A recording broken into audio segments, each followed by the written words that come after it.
Sandra, for more on this, let's bring in Kim Klacik. She's a former Republican congressional candidate in Maryland, and radio host Leslie Marshall, a Fox News contributor. Good day to both of you.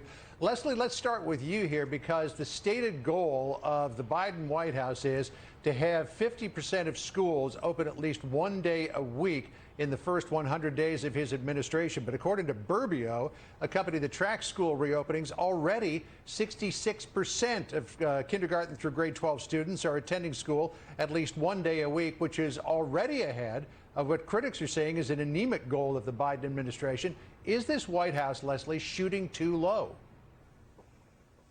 No, as a matter of fact, I would say they're shooting too high, because the reality is the president of the United States, whether it's Joe Biden or former President Donald Trump, a Democrat or Republican, does not control when the school opens or who decides who opens the schools. That is a state decision based on governors, and within the state based on school districts. Example, I live in California, a blue state, a Democratic governor, but we do have red pockets. San Diego, for example, they opened a couple of weeks ago, had to close after 4 days because 100 people were exposed to one individual with COVID, and they had to be quarantined. So things differ, not just state to state, but within different school districts inside of those states, based on classroom size and based on the will of the school district and the parents who obviously vote for those individuals and with tax dollars pay their paychecks.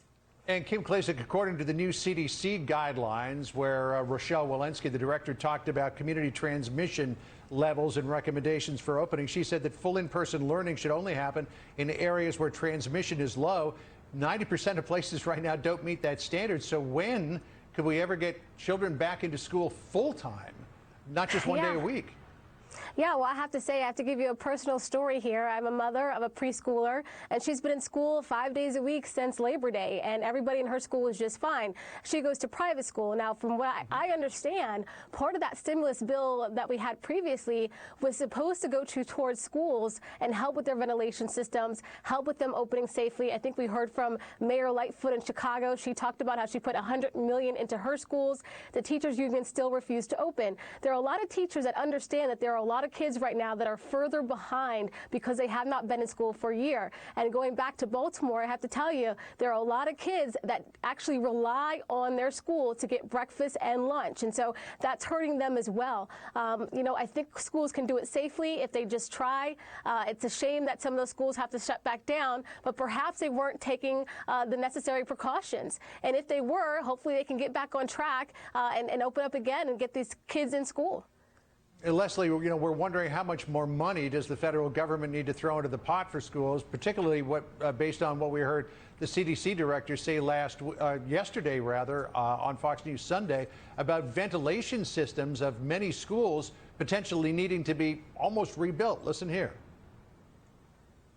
One of the things that's really been emphasized in the school reopening is how unsafe some of our school ventilation systems are. That's a problem not just for SARS-CoV-2, but for other respiratory viruses, for children with asthma, for exposure to mold. So I think that there's a lot of work that we need to do in order to get our children, our schools to a safer environment.